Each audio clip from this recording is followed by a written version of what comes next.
आजच्या रेसिपीमध्ये आपण बघणार आहोत बाहेरून खुसखुशीत आणि आतून खूप जास्त रसाळ अशी बालुशाही। तर अगदी हलवाई स्टाईल किंवा आचार्यांच्या पद्धतीने ही बालुशाही कशी करायची हे आजच्या रेसिपीमध्ये डिटेलमध्ये आपण बघणार आहोत। तर व्हिडिओ स्किप न करता शेवटपर्यंत पहा, म्हणजे तुमची ही बालुशाही अजिबात बिघडणार नाही आणि अगदी परफेक्ट अशी येईल। चला तर वेळ न दवडता लगेच रेसिपीला सुरुवात करूयात। पण रेसिपी आवडली तर चॅनलला लाईक शेअर सबस्क्राईब करायला विसरू नका। तर सगळ्यात अगोदर आपल्याला घ्यायचा आहे 2.5 कप मैदा। कोणत्याही कपाच्या किंवा वाटीच्या मेजरमेंटने तुम्ही घेऊ शकता। तर इथं मी 250 ग्रामच्या कपाने 2.5 कप मैदा घेतलेला आहे। त्यामध्ये चिमूटभर मीठ टाकायचं आहे आणि त्याचबरोबर 1 टीस्पून इतका खायचा किंवा बेकिंग सोडा टाकायचा आहे। त्याचबरोबर 1/4 टीस्पून किंवा 2 चिमूट खायचा रंग टाकायचा आहे। फूड कलर पण त्याला तुम्ही म्हणू शकता। त्याचबरोबर अर्धा कप इथं मी तेल टाकलेलं आहे किंवा तुम्ही या जागी तूपही टाकू शकता। तूप टाकल्याने ही बालुशाही खायला खूप छान लागते। तर अशा प्रकारे आपल्याला तेल आणि सगळे जिन्नस यामध्ये पिठामध्ये व्यवस्थित मिक्स करून घ्यायचे आहेत आणि थोडं थोडं पाणी घालत आपल्याला याची कणिक मळून घ्यायची आहे। खूप जास्त मळायची नाही, अलगद हाताने आपल्याला याला एकजीव करायचं आहे। आणि तुम्ही बघू शकता याचा कलर चेंज झालेला आहे फूड कलरमुळे। आणि याला मी अगदी 5-1 मिनिटात असं व्यवस्थित मळून घेतलेलं आहे। खूप जास्त मळायचं नाही, अगदी हलक्या हाताने मळून घ्यायचं आहे। आणि एका कपामधलं अगदी पाव कप इतकं पाणी शिल्लक उरलेलं आहे।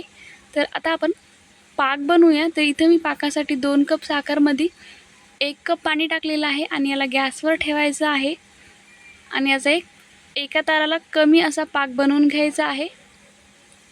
तर इथं बघू शकता तुम्ही आपला पाक होत आलेला आहे। तर तुम्हाला पाक चेक करायचा असेल तर तुम्ही अशा चमच्याच्या किंवा पळीच्या सहाय्याने वरून धार टाकायची आणि वरतून जर शेवटचा थेंब थोडंसं तुटक पडला की समजून घ्यायचं बालुशाहीचा पाक झालेला आहे।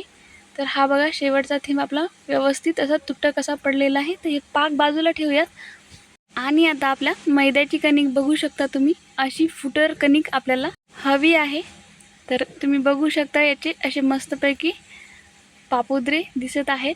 तर अशा एका लिंबा एवढा किंवा कमी जास्त तुम्ही तुमच्या आकाराने करू शकता। तर मी एक लिंबा एवढा याचा कणकेचा गोळा घेतलेला आहे आणि त्याला सर्व साईडने आपल्याला अशा प्रकारे एका साईडला आणायचं आहे कणकेला। आणि बेलन किंवा काडीच्या किंवा तुमच्या बोटाच्या सहाय्याने तुम्ही त्याला अशा प्रकारे छिद्र पाडू शकता। आणि तुम्ही साईडला बघू शकता की त्याचे पापुद्रे व्यवस्थित बाहेरून दिसत आहेत, म्हणजे आपल्याला त्याला खूप जास्त प्लेन नाही करायचं।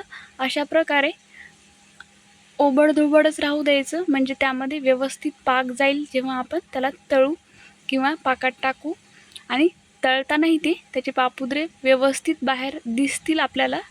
तर अशा प्रकारे आपल्याला सर्व बालुशाया बनवून घ्यायच्या आहेत। तेल मी अगोदरच तापायला ठेवलेलं आहे गॅसवरती। आणि बालुशाया तळताना एक महत्त्वाची काळजी घ्यायची, म्हणजे आपण जेव्हा त्यामध्ये थोडासा उंडा टाकू त्याला फक्त अशा प्रकारे बुडबुडे आले पाहिजेत। अगदी टाकला की जो उंडा आहे किंवा कणिक आहे ती वरती नाही आली पाहिजे, बुडातच राहिली पाहिजे। यामध्ये सगळ्या बालुशाया टाकून घ्यायच्या आहेत। अगदी 5 ते 6 मिनिटानंतर ह्या बालुशाया अगदी लो गॅसवरच ठेवायच्या आहेत आणि त्या आपोआप वरती येतील। त्यानंतर आपल्याला गॅसची फ्लेम हाय करायची आहे किंवा मीडियमवर आपल्याला ह्या बालुशाया कडक होईपर्यंत तळून घ्यायच्या आहेत।